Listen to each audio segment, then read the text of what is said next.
কালি অসমৰ মুখ্যমন্ত্ৰীয়ে ইয়াত প্ৰত্যাহ্বান জনাইছিলে মই প্ৰত্যাহ্বান জনাইছিলোঁ যে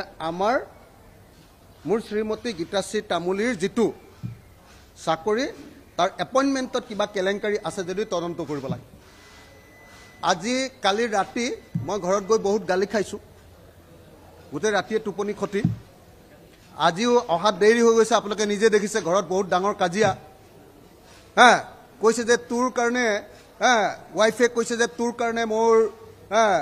মোৰ ইজ্জত হানি হৈছে আৰু আজি মোৰ ৱাইফে প্ৰিন্সিপালৰ ওচৰত আৰু ডাইৰেক্টৰ হায়াৰ এডুকেশ্যনৰ ওচৰত ঘটনাটোৰ তদন্ত বিচাৰি আৰু তদন্ত কৰাৰ সময়খিনিত তেওঁক চাকৰিৰ পৰা আঁতৰাই ৰাখিবৰ কাৰণে আবেদন কৰিছে এতিয়া আবেদন কৰিবলৈ গৈছে কৰা নাই এতিয়া চাগে পালেগে যেন পাওঁ ডিউটি আছে পৰীক্ষাৰ ডিউটি এটা সেইটো কৰি যাব লাগিব গৈছে চাগে এতিয়ালৈকে আমি চাকৰি এৰি দিম আমাৰ এইবিলাক টেনশ্যন ফেনশ্যন নাই খালি এটাই প্ৰব্লেম আছে ল'ৰাটোক পঢ়াই আছোঁ ঘৰটো বিক্ৰী কৰি দিম আৰু কালি মুখ্যমন্ত্ৰীয়ে কৈ আছে যে আমাৰ ঘৰটো কেলেংকাৰী কৰি মই এই হাৱাই চেণ্ডেল পিন্ধা মানুহটোৱে কিনিছোঁ মই মুখ্যমন্ত্ৰীক চেলেঞ্জ আকৌ এবাৰ কৰি থৈ গৈছোঁ অসমৰ মুখ্যমন্ত্ৰী হিমন্ত বিশ্ব শৰ্মা ডাঙৰীয়া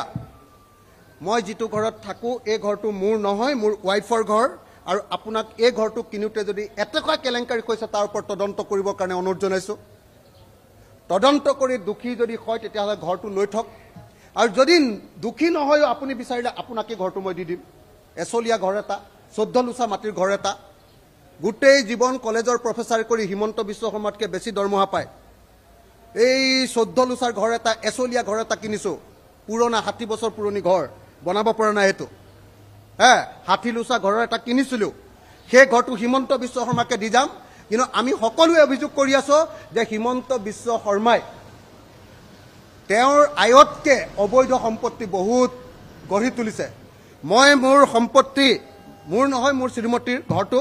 তাৰ ওপৰত তদন্ত দিবলৈ মুখ্যমন্ত্ৰীক দাবী জনাইছোঁ আৰু হিমন্ত বিশ্ব শৰ্মায়ো তেওঁৰ মুখ্যমন্ত্ৰী তদাৰকী কোষৰ জৰিয়তে হিমন্ত বিশ্ব শৰ্মাৰ যি স্থাবৰ অস্থাবৰ সম্পত্তি কি বুলি কয় এইটো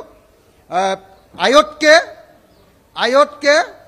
সম্পত্তিৰ পৰিমাণৰ যিটো সামঞ্জস্যহীনতা সেইটোৰ ওপৰত তদন্ত কৰিবৰ কাৰণে হিমন্ত বিশ্ব শৰ্মাই মোৰ চেলেঞ্জ গ্ৰহণ কৰক মই হিমন্ত বিশ্ব শৰ্মাক অনুৰোধ জনাইছোঁ ময়ো এখন চিঠি দি দিম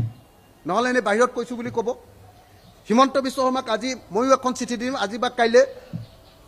যে আমাৰ শ্ৰীমতীয়ে ৰিজাইন দি দিছে ৰিজাইন দিবলৈ মানে ৰিজাইন দিব নোৱাৰে দেই ৰিজাইন দিবৰ কাৰণে এপ্লিকেশ্যন দিছে ছিষ্টেম আছে এপ্লিকেশ্যন দিছে যে মোক আঁতৰাই দিয়ক আৰু এনকুৱাৰী কৰক এনকুৱাৰী কৰাৰ পাছত যদি যি আমাৰ ওপৰত একশ্যন হয় সেইটো হ'ব বুলি শ্ৰীমতীয়ে লিখি দিছে ইয়াৰ পাছত যদি কিবা সুধিবলগীয়া আছে আপোনালোকে শ্ৰীমতীক সুধি ল'ব আৰু মই মুখ্যমন্ত্ৰীক আহ্বান জনাইছোঁ যে ময়ো এখন চিঠি দিম আমাৰ শ্ৰীমতীৰ চাকৰিটোৰ ওপৰত এনকুৱাৰী কৰক শ্ৰীমতীৰ চাকৰিটোৰ ওপৰত খালি খং উঠি আছে কাৰণে কৈছোঁ হিমন্ত বিশ্ব শৰ্মাৰ নিচিনা 14 বাৰ জন্ম ল'লেও এইটো ক'বলৈ বেয়া পাওঁ এবাৰ মোৰ শ্ৰীমতী কি হয় এবাৰ তেওঁ গৈ এবাৰ নিজে